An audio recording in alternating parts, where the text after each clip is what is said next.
नमस्कार फ्रेंड्स, आजच्या माझ्या छोट्याशा मिनी ब्लॉगमध्ये तुमचं सगळ्यांचं स्वागत आहे. मी आज तुम्हाला माझ्या छोट्याशा घरातलं छोटंसं गार्डन दाखवणार आहे फ्रेंड्स. तर हे सगळ्यात आधी बघा, शेवंतीचं झाड. सुंदर अशा छोट्या-छोट्या कळ्या लागलेल्या आहेत आणि हे पिवळी शेवंती आहे फ्रेंड्स.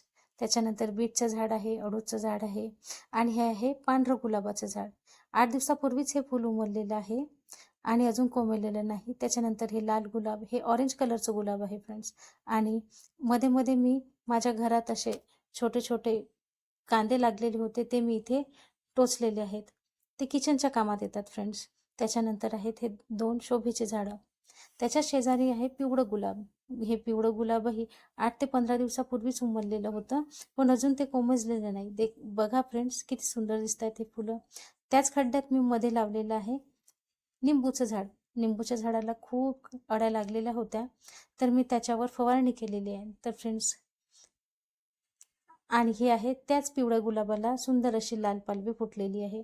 शेजारच्या खड्ड्यात आहे पारिजातकाचं झाड आणि हे आहे पेरूचं झाड. पेरूच्या झाडाला बघू शकता फ्रेंड्स, किती सुंदर असं फूल आलेलं आहे आणि 2 छोट्या-छोट्या कड्या पण आहेत.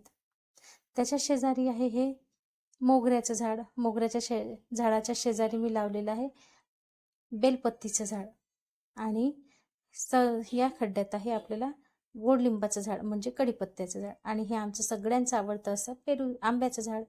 तर फ्रेंड्स, आंब्याचं झाड बघा किती मोठं झालेलं आहे. अजून आंबे काही आलेले नाहीत. गेटवर आहे एक सुंदर शोभेचं झाड. तर फ्रेंड्स, बघा, माझं गार्डन तुम्हाला आवडलं का?